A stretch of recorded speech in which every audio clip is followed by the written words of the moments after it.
kenna bókinni hægri bylgjuna og ekkert að öllu leyti, en ég held að öfgarnir í bókinu hafi búið til heilmikið bakslag og það sjá það nú flestir. En ef þú hugsar það sem vinstrimaður, hef ég verið að ofnota hugtæki rasisti? Ég búin að leggja of mikið upp úr því að hugtæki rasisti hafi gríðarlega þunga merkingu? Hef ég síðan samt notað næstu í hvað sem og þá ertu hugsanlega segur að búa til mynd sem þess valdandi að fjöldin fer hægt rólega hafnaður. Og mér finnst bara fólk ekkert vilja axla þessa ábyrgð og ég skil ekki okkur fólk hefur ekki hreinlega áhuga á því að mér finnst þetta svona intellektually bara spennandi pæling, bara af hverju gerist þetta, af hverju gerðu við þetta og bara ég sem vinstri maður, af hverju gerði ég þetta? Já, þetta líka ákveðin svona sérkennileg samræðu taktík út af því að það ég til dæmis spurði Hjálmtýr Heiðdal, ég spurði bara hreint út, telur þú að athæfi og það hvernig Ísland-Palestína hefur mótað sína baráttu, telur það hafi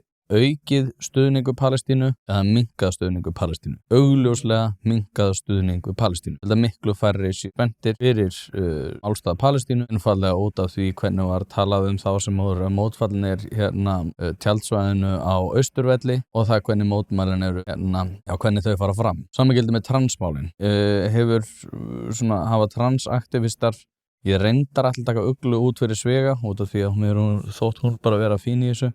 En eins og með suma sem eru í þessu mengi, telur að það hvernig þau ganga fram hefur aukið stuðningu transmál eða minnkað stuðningu transmál.